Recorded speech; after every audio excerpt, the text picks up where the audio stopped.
حضرات اساتذہ اکرام اور طلبہ عزیز، آج سے 77 سال قبل 1947 عیسوی میں آج ہی کے دن انگریزوں کی طویل غلامی کے بعد ہمارا یہ ملک آزاد ہوا تھا، اور تب سے اب تک ہر سال آج کے اس دن کو ہم قومی تہوار کے طور پر مناتے ہیں۔ بلا تفریق مذہب و ملت اور بلا تفریق ذات و پات ہم سب اس دن میں جشن مناتے ہیں، اور منانا بھی چاہیے، کیونکہ آزادی ایک نعمت ہے، اور نعمت کے حصول پر خوشی و مسرت کا اظہار ہونا ہی چاہیے۔ لیکن آج کے اس دن میں خوشی و مسرت کے جذبات کے ساتھ ساتھ ہمیں جنگ آزادی کی جو تاریخ ہے، آزادی کے لیے کی جانے والی جد و جہد کی جو داستان ہے، اسے بھی ملحوظ رکھنا چاہیے، اس کا مطالعہ کرنا چاہیے، اور ساتھ یہ بھی کہ ہمارے اس ملک میں ہماری آزادی اب کس حد تک محفوظ ہے۔ میں انتہائی اختصار کے ساتھ آپ کے سامنے سب سے پہلے جنگ آزادی کی تاریخ اور پھر ملک میں ہماری آزادی کی موجودہ صورتحال پیش کرنے کی کوشش کروں گا۔ جنگ آزادی کی تاریخ کو یہاں کئی بار بدلا گیا ہے، اور آج بھی اس کی کوششیں ہو رہی ہیں۔ اسی بدلاؤ کا نتیجہ ہے، اسی ترمیم کا نتیجہ ہے کہ آج عام طور پر تاریخ کی کتابوں میں ہمیں یہ ملتا ہے کہ آزادی کی سب سے پہلی جنگ 1857 عیسوی میں لڑی گئی۔ حالانکہ یہ بالکل جھوٹ ہے، سراسر غلط ہے۔ حقیقت یہ ہے کہ 1857 سے 103 سال پہلے 1754 عیسوی میں سب سے پہلی آزادی کی جنگ لڑی گئی تھی، لیکن چونکہ وہ 103 سال کا جو حصہ ہے وہ صرف مسلمانوں کی قربانیوں پر مشتمل ہے، اس لیے اسے تاریخ سے حذف کر دیا گیا۔ تفصیل یہ ہے کہ ہمارے ملک میں انگریز سب سے پہلے 1498 عیسوی میں آئے، لیکن اس وقت وہ کسی ناپاک ارادے سے نہیں آئے تھے، اس وقت مستقل قیام کے لیے نہیں آئے تھے، آئے اور چلے گئے۔ پھر 1601 عیسوی میں دوبارہ آئے، اور اس وقت وہ خطرناک عزائم لے کر، ناپاک منصوبے لے کر ہمارے ملک کی سلطنت پر قبضہ کرنے کے ارادے سے آئے تھے، لیکن انہوں نے اپنے آپ کو تاجر پیش کیا۔ ایسٹ انڈیا کمپنی کے نام سے انہوں نے تجارت کا آغاز کیا، اس لیے لوگوں کو ان کے عزم کا، ان کے منصوبے کا احساس نہیں ہو سکا۔ صرف ایک شخصیت تھی، حضرت مجدد الفسانی علیہ الرحمہ کی، جنہوں نے شروع میں ہی اس خطرے کو بھانپ لیا تھا۔ وہ اپنے مریدین کو، متوسمین کو، اپنے تلامذہ کو یہ کہا کرتے تھے کہ ان کا وجود ملک کے لیے خطرہ ہے، ان کو ملک سے بے دخل کرنے کی کوشش کرتے رہنا۔ لیکن چونکہ اب تک ان کی طرف سے، ان کے منصوبے کے لیے، ان کے عزائم کے لیے کسی طریقے کا کوئی اقدام نہیں کیا گیا تھا، اس لیے عام لوگوں کو اس کا احساس نہیں ہو پاتا تھا۔ جب 1707 عیسوی میں حضرت اورنگزیب عالمگیر علیہ الرحمہ کا انتقال ہو گیا اور مغلیہ سلطنت کی جڑیں کمزور ہونے لگی، ملک کے طول و عرض میں مختلف خود مختار ریاستیں قائم ہو گئیں، تب انگریزوں نے سوچا کہ ہمارے منصوبے کو عملی جامہ پہنانے کا یہی بہترین موقع ہے، اور انہوں نے مختلف علاقوں پر قبضہ کرنا اور اپنے تسلط کے لیے اقدامات شروع کر دیے۔ جیسے جیسے ان کے اقدامات بڑھتے گئے، لوگوں کو ان کے منصوبے کا احساس ہوتا گیا، اور جو محبان وطن تھے ان کو ان سے نفرت ہونے لگی۔ یہاں تک کہ 1754 عیسوی میں بنگال کے حکمراں جناب علی وردی صاحب نے پہلی مرتبہ انگریزوں کا مقابلہ کیا اور انگریزوں کو شکست دی اور ایک علاقہ چھوڑنے پر ان کو مجبور کر دیا۔ 3 سال کے بعد انہی کے نواسے سراج الدولہ جن کو انہوں نے اپنا جانشی بنایا تھا، انہوں نے ایک بڑی فوج کے ساتھ 1757 عیسوی میں انگریزوں کا مقابلہ کیا اور قریب تھا کہ وہ انگریزوں کو کھدیر دیتے۔ اس وقت انگریز فوج کی تعداد 3000 تھی اور ان کی فوج کی تعداد 70,000 تھی۔ بہت قریب تھا، بہت امید تھی کہ یہ ان کو کھدیر دیتے، لیکن خود اپنے ماموں میر جعفر کی غداری اور مخبری کی وجہ سے ان کو شکست ہوئی، ان کو گرفتار کیا گیا، سینکڑوں بلکہ ہزاروں کی تعداد میں مسلمانوں کو شہید کیا گیا اور ان کو بھی دردناک انداز میں شہید کر دیا گیا۔ پھر 1774 عیسوی میں شجاع الدولہ نے انگریزوں کا مقابلہ کیا، لیکن وہ بھی اپنے کمانڈر نجف خان کی غداری کی وجہ سے شکست کا ان کو سامنا کرنا پڑا۔ پھر ادھر دکن کے علاقے میں حضرت ٹیپو سلطان علیہ الرحمہ کے والد حیدر علی حکمران تھے، فرمانروا تھے، انہوں نے بھی انگریزوں کے خلاف مورچہ کھول رکھا تھا۔ 1767 سے لے کر 1769 عیسوی تک انہوں نے انگریزوں سے پہلا مقابلہ کیا۔ پھر کچھ حالات پیش آئے، مصلحت کی بنیاد پر مصالحت کرنی پڑی۔ پھر 1780 سے 1784 4 سالوں تک انہوں نے انگریز کا مقابلہ کیا۔ اسی درمیان 1782 میں ان کا انتقال ہو گیا۔ ان کے بعد ان کے لائق و فائق فرزند جناب ٹیپو سلطان علیہ الرحمہ نے ان کی جگہ لی اور انہوں نے مقابلے کو جاری رکھا۔ پھر تیسری جنگ 1790 سے 1792 کے درمیان انہوں نے لڑی اور چوتھی اور آخری جنگ 1799 میں انہوں نے شروع کی، لیکن اس جنگ میں ان کے ساتھ بھی غداری ہوئی اور ان کے ہی لوگوں میں سے ایک میر صادق نے غداری کی، جس کے نتیجے میں وہ دشمن کے نرغے میں آ گئے۔ جب وہ دشمن کے نرغے میں آ گئے اور موت کے سوا کوئی راستہ نہیں تھا تو کچھ خیر خواہوں نے ان سے کہا آپ ہتھیار ڈال دیں، صلح کر لیں، لیکن اس موقع پر انہوں نے تاریخی جملہ کہا تھا کہ شیر کی 1 دن کی زندگی گیدڑ کی 100 سالہ زندگی سے بہتر ہے، موت ایک ہی مرتبہ آنی ہے، اب آئے یا بعد میں آئے اس سے مجھے کوئی فرق نہیں پڑتا۔ وہ لڑتے رہے اور درجنوں کافروں کو، انگریزوں کو جہنم رسید کرنے کے بعد خود بھی جام شہادت نوش کر گئے۔ عزیز طلبہ، ٹیپو سلطان علیہ الرحمہ انگریزوں کے راستے میں سب سے بڑی رکاوٹ تھی۔ 1769 سے لے کر 1799 تک اگر پورے ملک پر انگریزوں کو قابض ہونے سے کوئی ذات روک رکھی تھی تو وہ ٹیپو سلطان علیہ الرحمہ کی ذات تھی۔ جب ان کی شہادت ہو گئی تو انگریزوں کا راستہ بالکل صاف ہو گیا اور وہ دیکھتے دیکھتے صرف 3 سال کی قلیل مدت میں پورے ہندوستان پر قبضہ کر لیا۔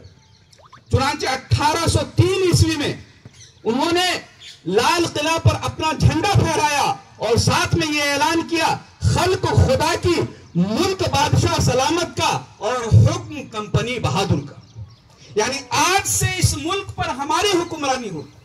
ہم جو چاہے وہ کر سکتے ہیں، آج سے ہم اس ملک کے حاکم ہیں۔ جب انہوں نے قبضے کا مکمل طور پر اعلان کر دیا، حالات ایسے ہو گئے کہ انگریزوں کے خلاف زبان کھولنا مطلب اپنی موت کو دعوت دینا تھا، انگریزوں پر انگلی اٹھانا مطلب اپنے گھر بار کو قربان کر دینا تھا۔ لیکن ایسے پرخطر حالات میں حضرت شاہ عبدالعزیز محدث دہلوی علیہ الرحمہ نے بڑی جرأت مندی کے ساتھ، بڑی بے باکی کے ساتھ اپنے جذبہ ایمانی اور غیرت ایمانی کا ثبوت دیتے ہوئے انگریزوں کے خلاف جہاد کا فتویٰ صادر کیا تھا۔ اور یہ فتویٰ صرف ایک فتویٰ نہیں تھا، آتشی تحریر تھی۔ علماء کے دلوں پر انہوں نے ایسا اثر کیا کہ وہ جذبہ جہاد سے سرشار ہو گئے۔ لیکن ظاہر ہے کہ صرف علماء اس مارکہ کو سر نہیں کر سکتے تھے، صرف علماء انگریزوں کا مقابلہ نہیں کر سکتے تھے، ضرورت اس بات کی تھی کہ لوگوں کو بھی اس کے ساتھ جوڑا جائے۔ چنانچہ سید احمد شہید اور شاہ اسماعیل شہید علیہ الرحمہ نے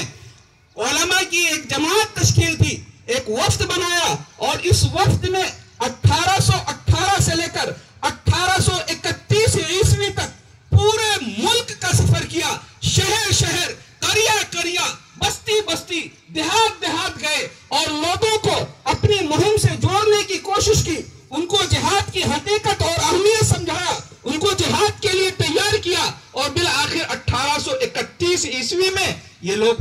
بالا کوٹ کی پہاڑی پر شہید کر دیے گئے۔ جب سید احمد شہید اور ان کے رفقا شہید ہو گئے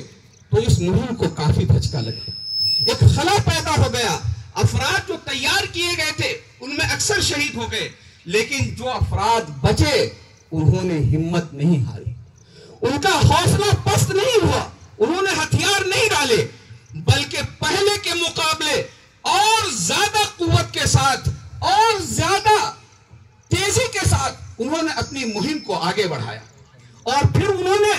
مسلمانوں کے ساتھ ساتھ دیگر قوموں کو،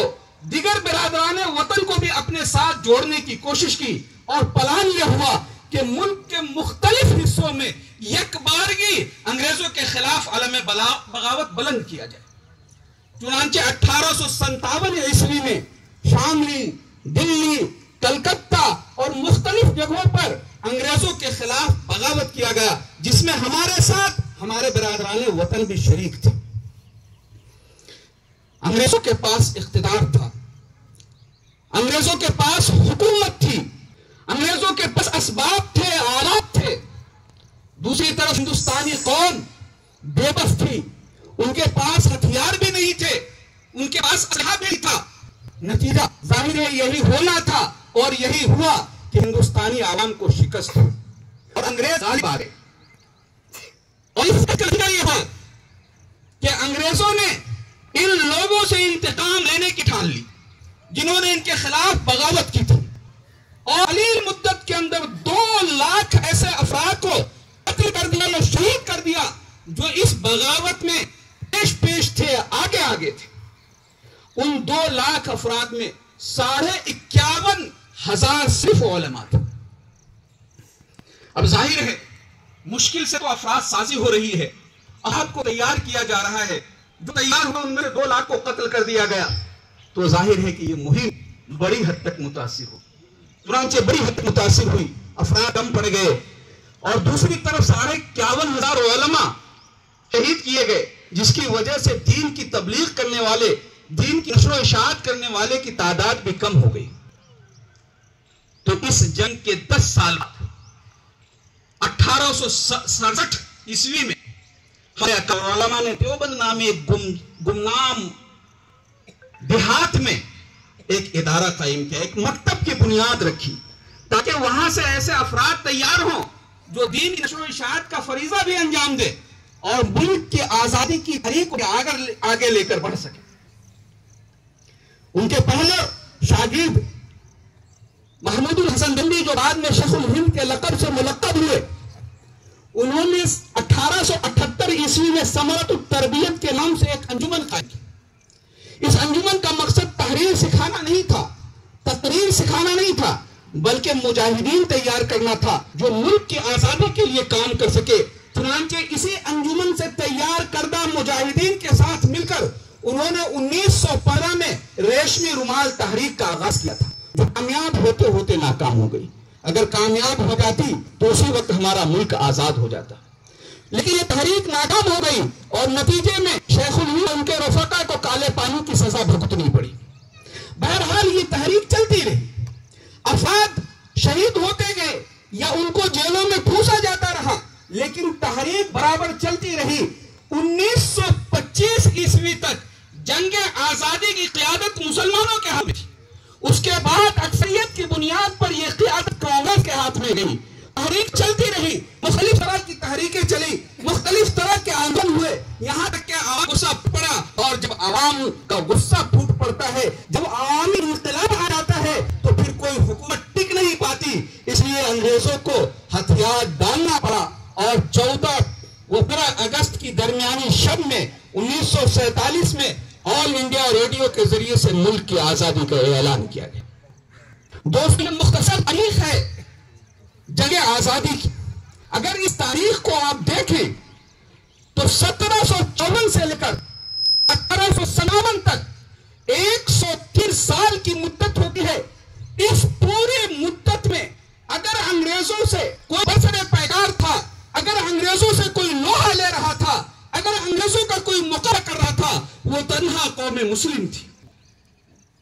اس کے بعد 1857 میں برادران وطن ہمارے ساتھ جڑے ضرور ہیں، لیکن قیادت اب بھی ہمارے ہاتھوں میں تھی.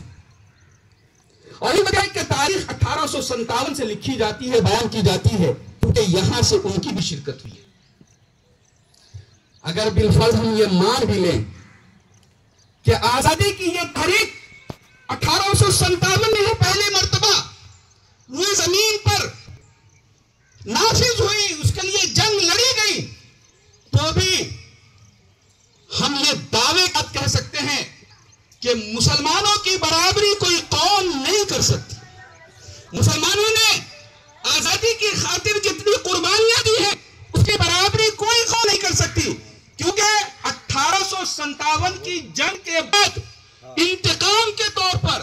جن 2 لاکھ افراد کو شہید کیا گیا تھا اس میں 51,500 صرف علماء تھے. آپ سوچئے کہ عوام کی تعداد کتنی رہی ہو.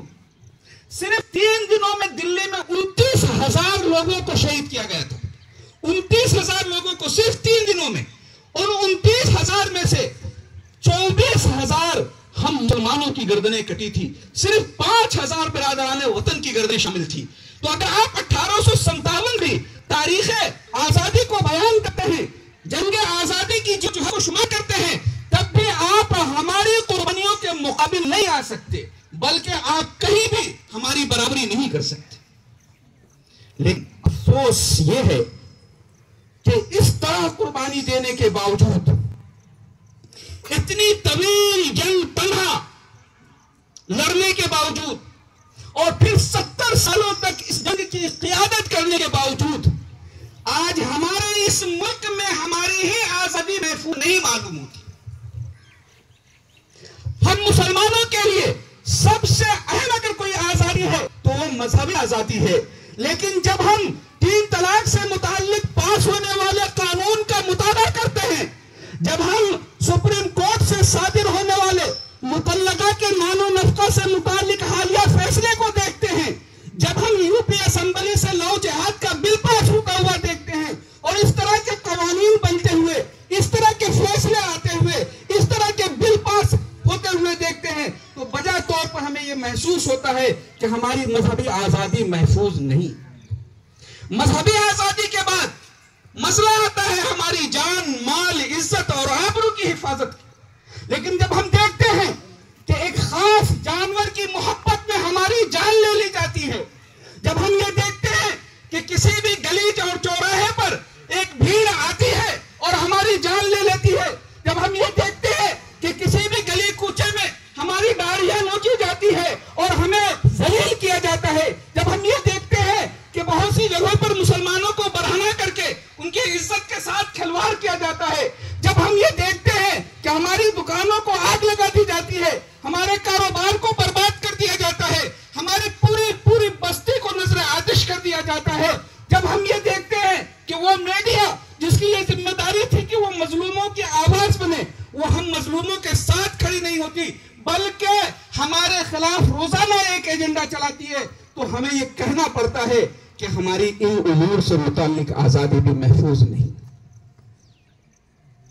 خلاصہ یہ ہے کہ اگر ہم موجودہ حالات کا جائزہ لیتے ہیں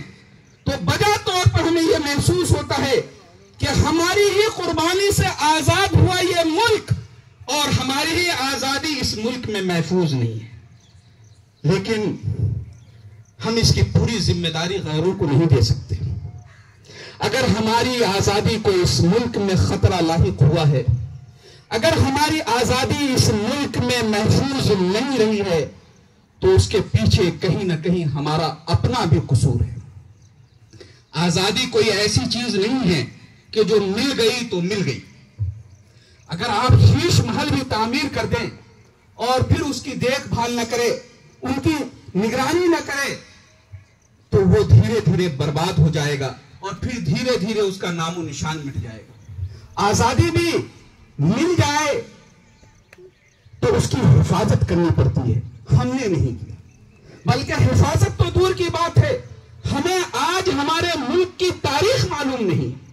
تاریخ آزادی عوام تو چھوڑ دیجئے، خواص میں سے بھی بہت سے افراد ہیں جن کو صحیح تاریخ آزادی کا پتہ نہیں ہے۔ ظاہر ہے